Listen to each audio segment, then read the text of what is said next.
Olá, boa noite. Seja muito bem-vindo, seja muito bem-vinda ao Centro Espírita Morada Cristã. É uma alegria imensa ter você conosco para mais este instante de recolhimento e preparo para o atendimento espiritual, por meio das preces intercessoras. Que este momento de luz toque o seu coração e envolva seu lar em paz e serenidade.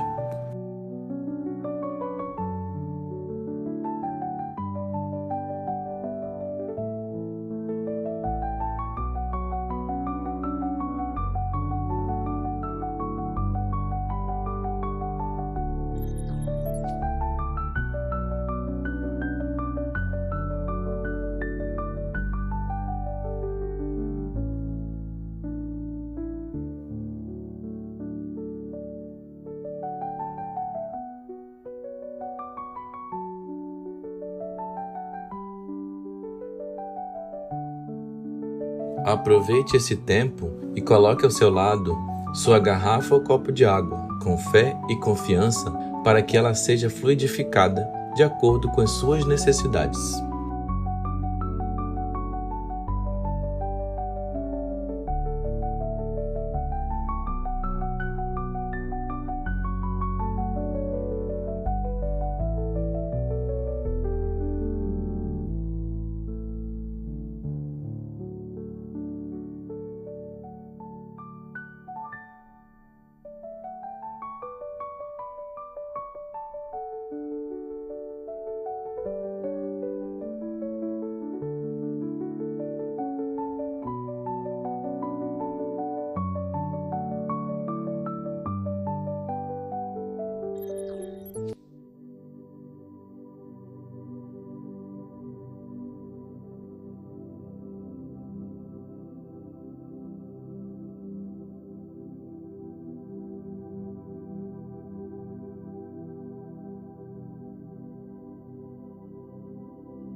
Hoje daremos início ao nosso preparo com a leitura do capítulo 15 do livro Boa Nova, psicografado por Chico Xavier, pelo espírito de Humberto de Campos, editora FEB, cujo capítulo intitulado Joana de Cusa. Entre a multidão que invariavelmente acompanhava a Jesus nas pregações do lago, achava-se sempre uma mulher de rara dedicação e nobre caráter, das mais altamente colocadas na sociedade de Cafarnaum. Tratava-se de Joana, consorte de Cusa, intendente de Antipas, na cidade onde se conjugavam interesses vitais de comerciantes e pescadores. Joana possuía verdadeira fé, entretanto, não conseguia forrar-se às amarguras domésticas, porque seu companheiro de lutas não aceitava as claridades do Evangelho. Considerando seus dissabores íntimos, a nobre dama procurou o Messias, numa ocasião em que ele descansava na casa de Simão, e lhe expôs a longa série de suas contrariedades e padecimentos. O esposo não tolerava a doutrina do mestre, alto funcionário de Herodes, em perene contato com os representantes do império, repartia as suas preferências religiosas, ora com os interesses da comunidade judaica, ora com os deuses romanos, o que lhe permitia viver em tranquilidade fácil e rendosa. Joana confessou ao mestre os seus temores suas lutas e desgostos no ambiente doméstico, expondo suas amarguras em face das divergências religiosas existentes entre ela e o companheiro. Após ouvir-lhe a longa exposição, Jesus lhe ponderou: Joana, só há um Deus, que é o nosso Pai. E só existe uma fé para as nossas relações com o seu amor. Certas manifestações religiosas no mundo muitas vezes não passam de vícios populares nos hábitos exteriores. Todos os templos da terra são de pedra. Eu venho, em nome de Deus, abrir o templo da fé viva no coração dos homens. Entre o sincero discípulo do Evangelho e os erros milenários do mundo, começa a travar-se o combate sem sangue da redenção espiritual. Agradece ao Pai o haver-te julgado digna do bom trabalho. Desde agora, teu esposo não te compreende a alma sensível? Compreender-te-á um dia. É leviano e indiferente? Ama-o mesmo assim. Não te acharias ligada a ele se não houvesse para isso razão justa.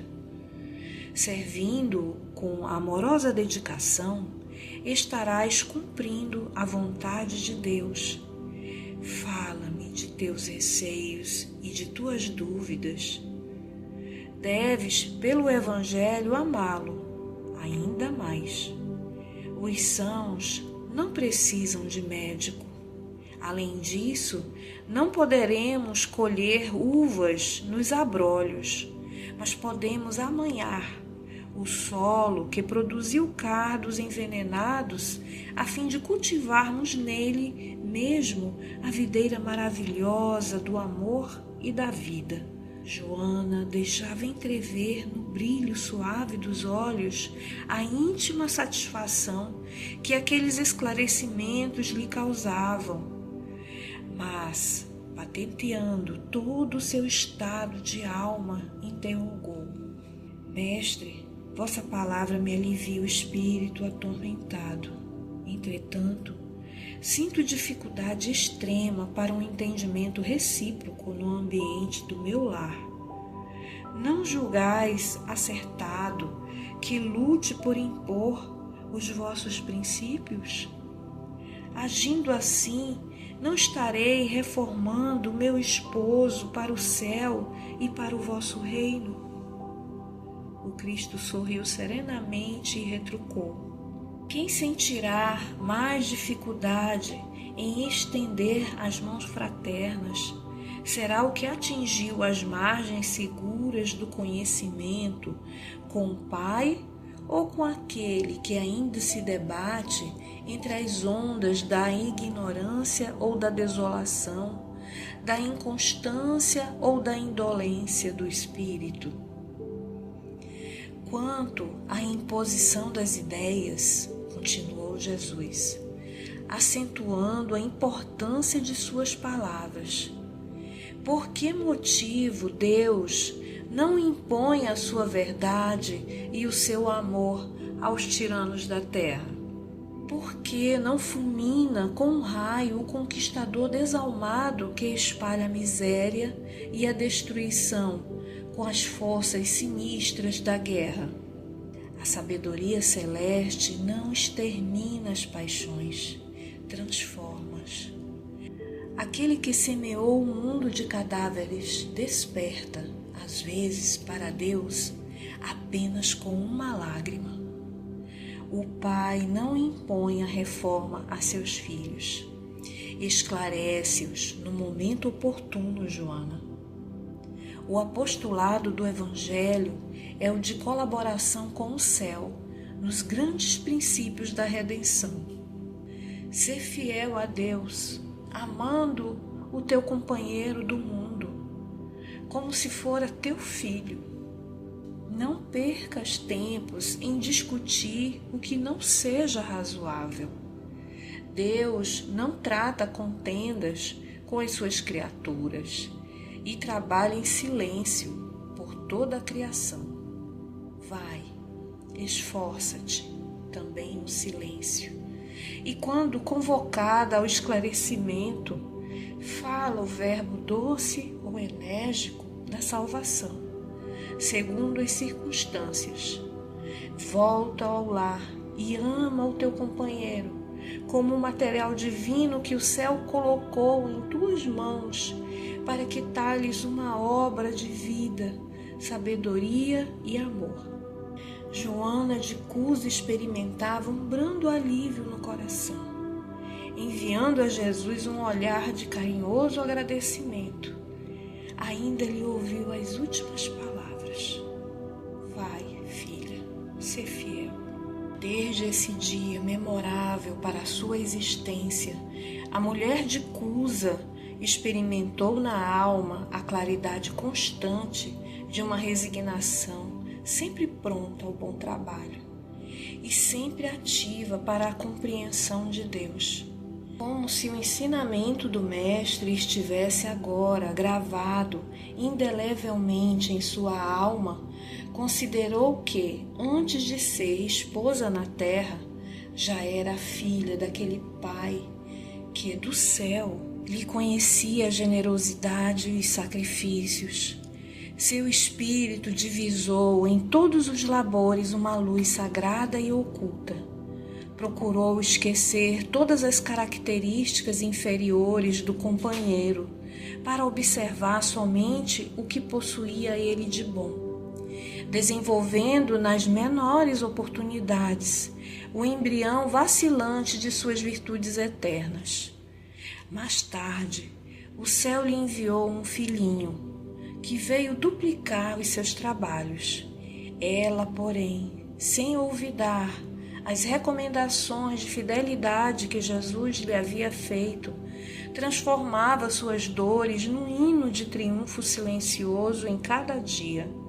Os anos passaram e o esforço perseverante se multiplicou, os bens da fé, na marcha laboriosa do conhecimento e da vida.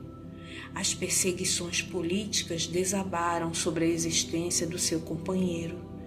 Joana, contudo, se mantinha firme, torturado pelas ideias odiosas de vingança, pelas dívidas insolváveis, pelas vaidades feridas, pelas moléstias que lhe verminaram o corpo. O ex-intendente de Antipas voltou ao plano espiritual, numa noite de sombras tempestuosas. Sua esposa, todavia, suportou os dissabores mais amargos, fiel aos seus ideais divinos, edificados na confiança sincera. Premida pelas necessidades mais duras, a nobre dama de Cafarnaum procurou trabalho para se manter, com o filhinho que Deus lhe confiara. Algumas amigas lhe chamaram a atenção, tomadas de respeito humano.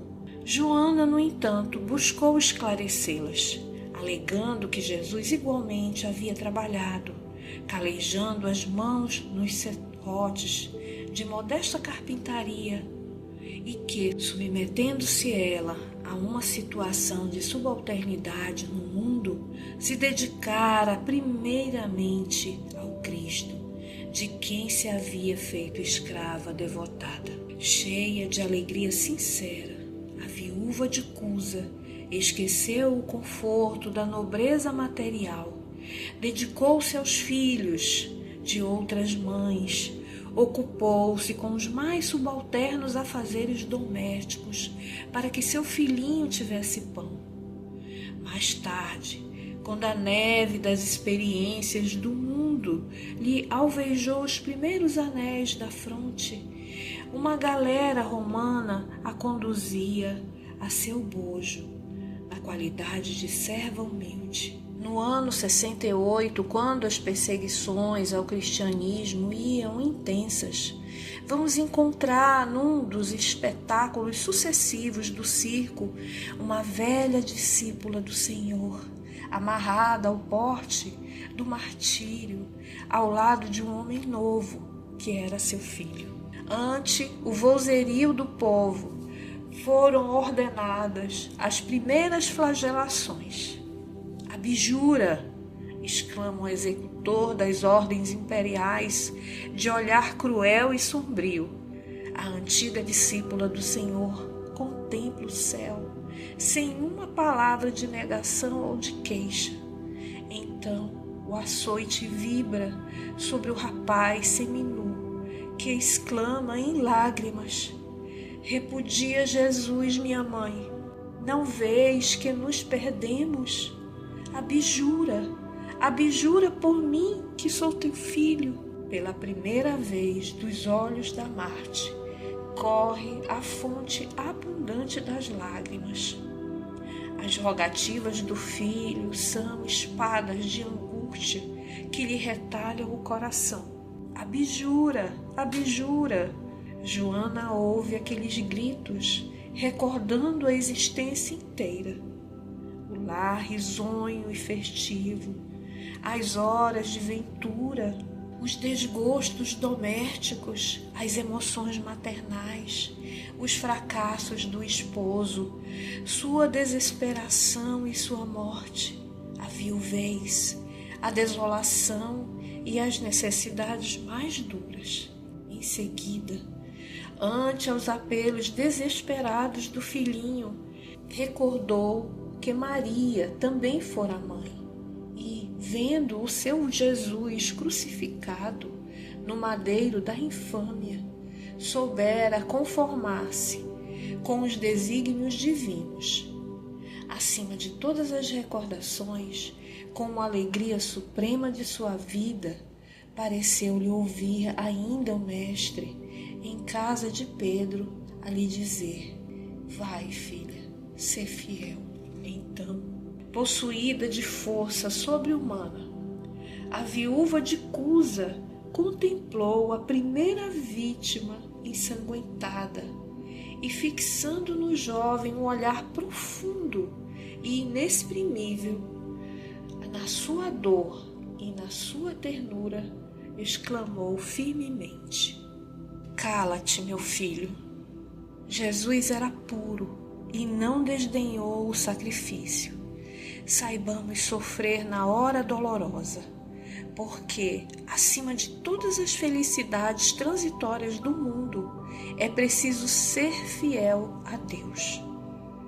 A esse tempo, com os aplausos delirantes do povo, os verdugos lhe incendiavam em derredor achas de lenha embebidas em resina inflamável. Em poucos instantes, as labaredas lambiam-lhe o corpo envelhecido. Joana de Cusa contemplou com serenidade a massa de povo que lhe não entendia o sacrifício. Os gemidos de dor lhe morriam abafados no peito opresso.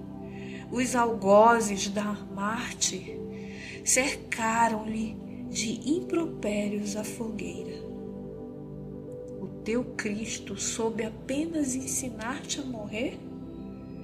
Perguntou um dos verdugos. A velha discípula, concentrando a sua capacidade de resistência, teve ainda forças para murmurar, não apenas para morrer, mas também para vos amar. Nesse instante, sentiu que a mão consoladora do Mestre lhe tocava suavemente os ombros e lhe escutou a voz carinhosa e inesquecível: Joana, tem bom ânimo, eu aqui estou. Que assim seja.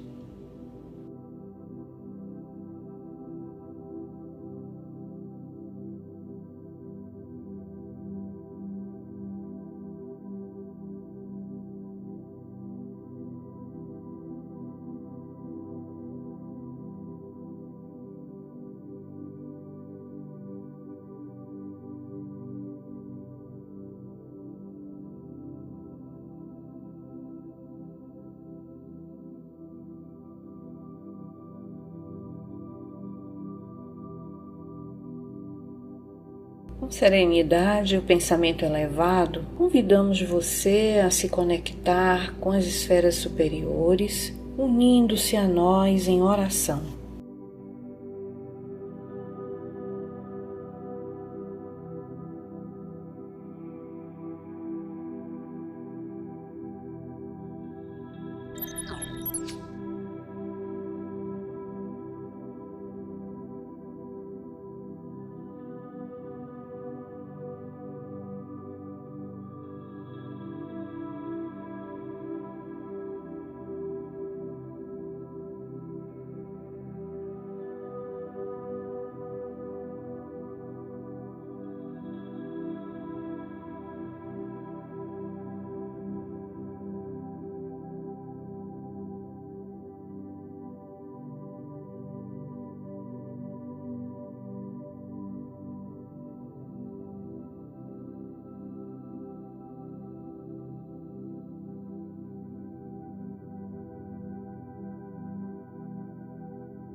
Fazendo a prece intitulada Prece de Amor pelo Espírito Sheila, que está contida no livro Preces e Orações, psicografado por Chico Xavier, ditado por espíritos diversos e publicado pela editora IDE, Instituto de Divulgação Espírita, que nos diz assim: Amado Jesus, suplicando bênçãos à nossa casa de fraternidade, esperamos por teu amparo, a fim de que saibamos colocar em ação o amor que tu nos deste.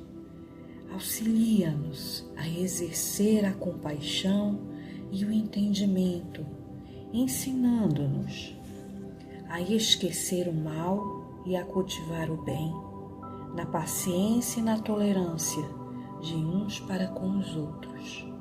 Ajuda-nos a compreender e servir para que a nossa fé não seja inútil. Faze-nos aceitar na caridade o esquema de cada dia e induze-nos os braços ao trabalho edificante para que o nosso tempo não se torne vazio. Sobretudo, Senhor, dá-nos humildade, a fim de que a humildade nos faça dóceis instrumentos nas tuas mãos. E, agradecendo-te o privilégio do trabalho em nosso templo de oração, louvamos a tua infinita bondade, hoje e sem que assim seja.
Queridos irmãos e irmãs, vamos seguir agora em recolhimento com um coração agradecido a Deus pela dádiva da vida e pelas bênçãos que muitas vezes em silêncio nos cercam. Este é um momento de oração e profunda reflexão à luz da mensagem que recebemos. Pense, que transformações podemos fazer para nos aproximarmos dos ensinamentos do Cristo? Agora, você está convidado a fazer uma prece por você, seus entes queridos e por aqueles que precisam de auxílio. Aproveite este instante para harmonizar-se. Entregue-se com confiança à oração sincera, à escuta interior e à luz divina que o envolve neste momento. Se terminar sua prece antes do encerramento desta harmonização, permaneça relaxado, permitindo que essa melodia suave envolva você nos melhores sentimentos.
Queridos amigos e amigas, encerramos mais um momento de preparo por meio das preces intercessoras para o seu atendimento espiritual, cultivando gratidão no coração. Que Jesus e os benfeitores espirituais nos amparem, nos inspirem e nos ajudem a fortalecer a nossa fé. Que sejamos guiados pela serenidade, resignação e disposição sincera de nos melhorarmos. Que tenhamos coragem para mudar e sabedoria para reconhecer o que deve ser mudado. Se Deus assim permitir, nos encontraremos novamente na próxima segunda-feira. Que a sua semana seja iluminada por pensamentos elevados, sentimentos de amor e fraternidade. Receba o nosso abraço carinhoso e fique com o amor de Deus em seu coração. Até breve.